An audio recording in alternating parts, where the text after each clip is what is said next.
Assalamualaikum warahmatullahi wabarakatuh. Selamat pagi, salam sejahtera bagi kita semua.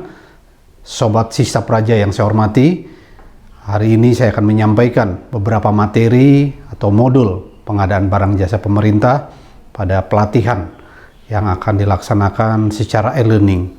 Sobat Sista Praja yang saya banggakan, materi ini adalah salah satu materi yang nanti akan menjadi bahan untuk sertifikasi atau ujian tingkat dasar yang tentunya materi ini akan sangat bermanfaat bagi rekan-rekan pada saat nanti melaksanakan ujian.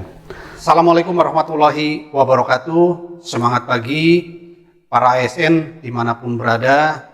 Alhamdulillah di pagi ini kita berjumpa kembali dalam program pelatihan pengadaan barang jasa level 1. Ada beberapa kompetensi dasar yang akan saya jelaskan. Yang pertama adalah bagaimana Bapak Ibu dapat memahami atau bahkan dapat menjelaskan konsep manajemen rantai pasok, keterkaitan PBJ dengan rantai pasok, serta keterkaitan rantai pasok dalam pengadaan barang dan jasa.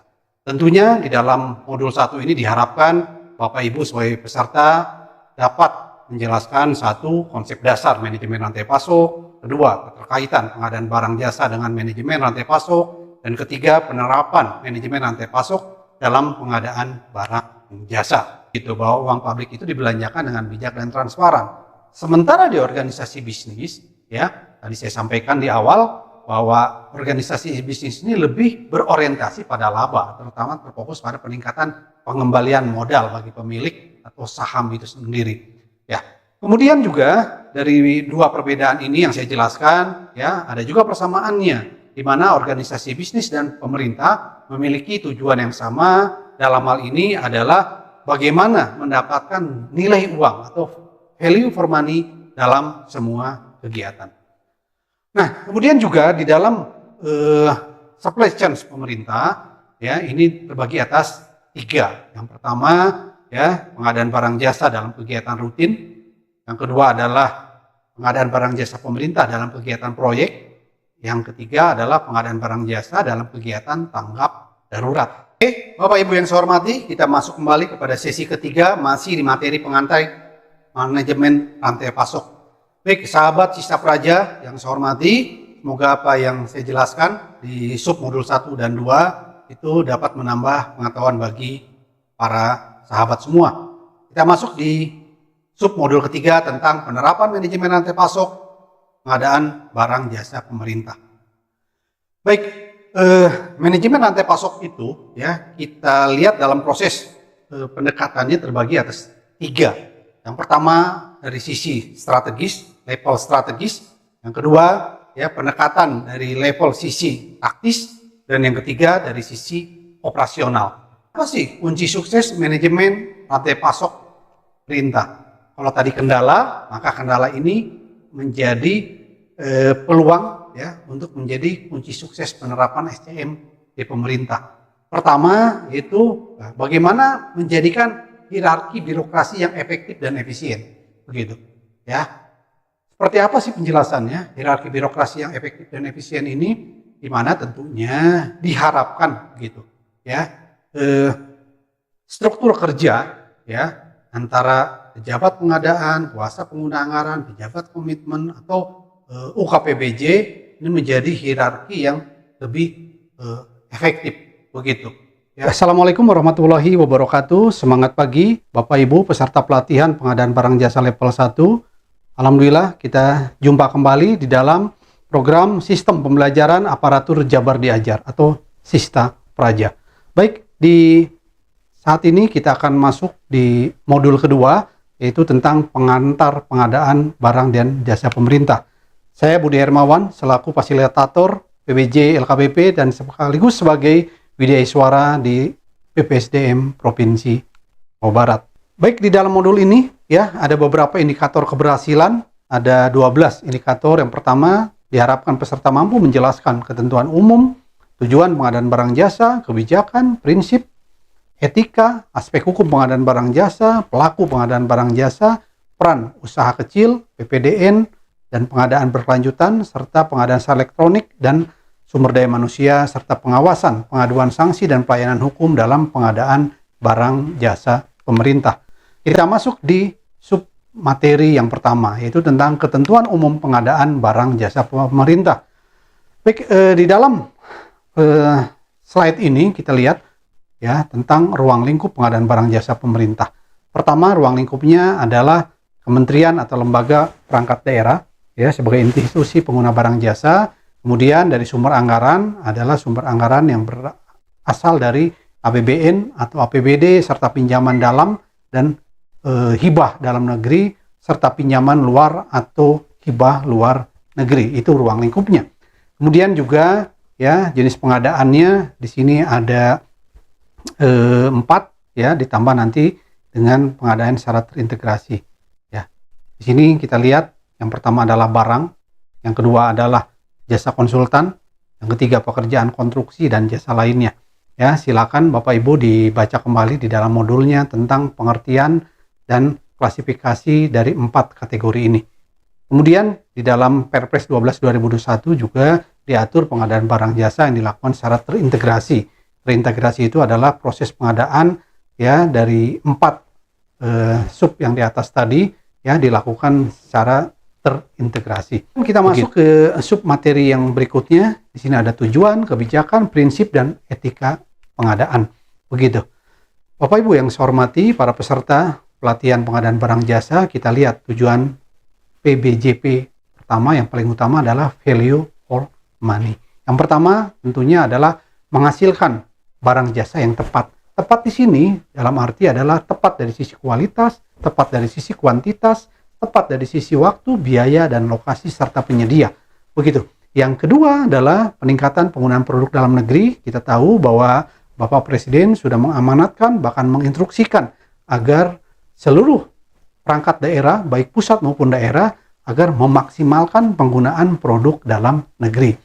Begitu. Yang ketiga adalah meningkatkan peran serta UMK dan koperasi, meningkatkan peran pelaku usaha nasional, mendukung pelaksanaan penelitian dan pemanfaatan barang hasil jasa penelitian, meningkatkan keikutsertaan industri kreatif, mewujudkan pemerataan ekonomi dan perluasan kesempatan berusaha, dan yang terakhir adalah meningkatkan pengadaan berkelanjutan. Itu tujuan dari pengadaan barang jasa pemerintah.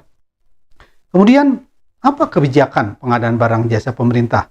Kita lihat di sini. Ada 9, yang pertama adalah meningkatkan kualitas perencanaan PBJ, yang kedua melaksanakan PBJ yang lebih transparan, terbuka, dan kompetitif, memperkuat kapasitas dan kelembagaan SDM, dan mengembangkan e-marketplace. Yang kelima, menggunakan teknologi informasi serta transaksi elektronik. Keenam, mendorong penggunaan barang jasa. Yang ketujuh adalah memberi kesempatan kepada UMKM. Yang kedelapan, mendorong pelaksanaan penelitian dan industri kreatif. Dan yang kesembilan adalah bagaimana mengoptimalkan pelaksanaan pengadaan berkelanjutan. Baik Bapak Ibu yang saya hormati, kita lanjut di sesi kedua di materi pengantar pengadaan barang jasa pemerintah. Sub materi ini adalah pelaku pengadaan barang jasa pemerintah. Apa sih tugas dari pelaku pengadaan? Nah, kita akan coba uraikan satu persatu di dalam modul ini. Begitu ya. Yang pertama ada yang disebut dengan pengguna anggaran. Ya, biasanya pengguna anggaran itu kepala dinas, kepala badan, kalau di sekretariat daerah adalah sekretaris daerah. Ya. Di dalam nomenklaturnya pengguna anggaran disebut dengan pejabat pemegang kewenangan penggunaan anggaran. Kementerian negara, kalau di pusat, lembaga, ya misalkan di Komisi Pemilihan Umum, di Polri, ya, dan di perangkat daerah. Ya. Dalam pertemuan sesi ini, ya ada beberapa indikator, ya. Di sini disebutkan ada 7 indikator keberhasilan peserta. Yang pertama adalah peserta diharapkan mampu menjelaskan tentang identifikasi atau review kebutuhan dan penetapan barang jasa pemerintah. Kedua adalah peserta mampu menjelaskan teknik penyusunan ya spek teknis dan atau kerangka acuan kerja. Yang ketiga, peserta mampu menjelaskan tentang penyusunan HPS. Yang keempat, peserta mampu menjelaskan perumusan strategi pengadaan, cara pemaketan, dan juga cara atau faktor-faktor apa saja yang mempengaruhinya. Yang kelima, peserta mampu menjelaskan ya, tentang perumusan organisasi pengadaan barang jasa pemerintah. Keenam, peserta mampu menjelaskan potensi risiko dalam perencanaan pengadaan barang jasa pemerintah. Dan yang ketujuh, diharapkan juga peserta mampu mengidentifikasi dan mengumpulkan bahan dan atau data atau informasi yang dibutuhkan dalam melakukan perencanaan pengadaan barang pemerintah. Bismillahirrahmanirrahim. Assalamualaikum warahmatullahi wabarakatuh. Semangat pagi Bapak Ibu peserta pelatihan pengadaan barang jasa pemerintah level 1 yang saya hormati. Kita ketemu lagi di modul 4, yaitu dengan modul pemilihan penyedia barang jasa pemerintah. Saya Budi Hermawan, fasilitator LKPP dan juga sebagai Widya Suara BPSDM Provinsi Jawa Barat. Baik, kita akan masuk di modul 4 ini. Modul 4 ada 10 subindikator keberhasilan yang nanti merupakan salah satu bahan materi dalam uji kompetensi PBJ level 1. Sub kompetensi yang pertama yaitu review terhadap dokumen persiapan pengadaan barang jasa pemerintah. Pertanyaannya, apa saja sih yang harus dilakukan review terhadap dokumen persiapan ini? Oke, Bapak Ibu, ada beberapa hal yang tentunya harus direview dalam proses perencanaan pengadaan ini. Yang pertama adalah kita mampu mereview spesifikasi teknis atau KAK. Yang kedua, juga harus melakukan review terhadap HPS atau harga perkiraan sendiri. Yang ketiga, mampu melakukan review terhadap rancangan kontrak, dokumen anggaran, ID, paket RUP. Kemudian juga kita mampu melakukan review terhadap waktu, ya, kapan barang itu digunakan. Mampu juga melakukan review terhadap analisis pasar, dan mampu mereview uraian pekerjaan, identifikasi bahaya, sampai dengan bagaimana mampu melakukan penetapan risiko terhadap pekerjaan terkait keselamatan kita semua. Sub kompetensi yang kedua yaitu penyusunan dan penjelasan dokumen pemilihan. Pertanyaannya, bagaimana sih tahapan dalam melakukan penyusunan dokumen pemilihan ini? Oke, kita lihat di sini, ya.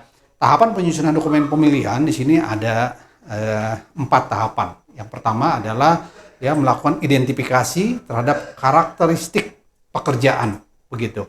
Apa saja sih yang harus dilakukan dalam mengidentifikasi karakteristik pekerjaan ini? Pertama, ya, kita harus mampu melakukan, ya, melihat spek teknisnya, HPS-nya, rancangan kontrak, dan dokumen perencanaan sampai dengan dokumen anggaran. Jadi 4 hal ini, ya, merupakan bagian dari bagaimana kita melakukan identifikasi karakteristik pekerjaan. Kompetensi yang ketiga yaitu penilaian kualifikasi. Oke, bagaimana sih cara melakukan kualifikasi? Oke, Bapak Ibu, ya, kita lihat dulu apa sih yang dimaksud dengan kualifikasi. Nah, kualifikasi itu secara umum dianggap sebagai suatu kemampuan yang dimiliki, ya, untuk melakukan satu pekerjaan. Ya, calon penyedia itu tentunya kita ingin yang terpilih itu yang mampu, ya, yang bisa, gitu. Ya, bukan hanya secara administrasi, mampu secara sisi keuangan, dan juga dia harus mampu secara fisik. Oke, kita lihat di sini, ya, ada 2. Tadi di awal saya sempat katakan, ya, bahwa kualifikasi itu bisa dilakukan dengan cara pasca. Cara pasca itu dikatakan, ya, penilaian kualifikasi itu dilakukan bersamaan pada saat evaluasi penawaran. Ya, biasanya emang sih untuk pekerjaan yang paling banyak digunakan ini, ya, atau pekerjaan-pekerjaan yang sifatnya ringan, sederhana. Kemudian ada yang disebut dengan kualifikasi pra. Ya, namanya juga pra. Pra ini adalah penilaian kualifikasi yang dilakukan sebelum penyedia, ya, menyampaikan penawaran. Begitu. Masuk di sub kompetensi yang keempat, yaitu evaluasi penawaran. Apa sih yang dinilai dalam evaluasi penawaran? Oke, kita lihat, ya. Bapak Ibu, di dalam modul juga sudah dijelaskan, ya, bahwa ada beberapa evaluasi penawaran yang perlu diperhatikan oleh Pokja. Di sini di kotak ini, ya, di tabel ini, coba Bapak Ibu perhatikan, ada 3. Ada aspek administrasi, aspek teknis, aspek harga. Nah, Bapak Ibu yang saya hormati, di dalam uji kompetensi biasanya suka muncul pertanyaan, ya, pertanyaan yang ditanya tentang data dan informasi. Jenis informasinya apa, sumber informasinya dari mana, bahan data dan informasinya seperti apa. Oke, dibaca ya Bapak Ibu di dalam modulnya. Di modul 4 itu udah sangat lengkap. Berikut dengan contoh-contohnya di dalam tabel. Oke, itu sebagai ilustrasi ya materi paparan di modul 4 tentang perencanaan pemilihan pengadaan barang jasa pemerintah. Oke, semangat selalu, sukses selalu bagi Bapak Ibu yang sedang mengikuti pelatihan dan uji kompetensi pengadaan barang jasa pemerintah level 1. Terima kasih. Assalamualaikum warahmatullahi wabarakatuh. Semangat pagi.